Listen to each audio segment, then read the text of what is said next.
video ल बोल्नु अलि पछाडि जाऊ न तिमी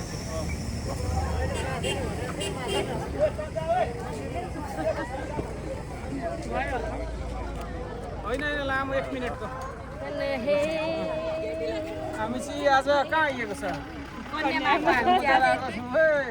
एकछिन मोटाएर राम्रो भएछ एकदम रमाइलो भइरहेछ आज हाम्रो फ्यामिली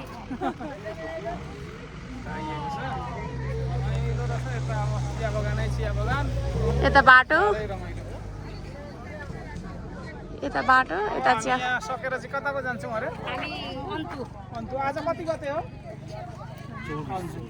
आज मङ्सिर 24 गते भयो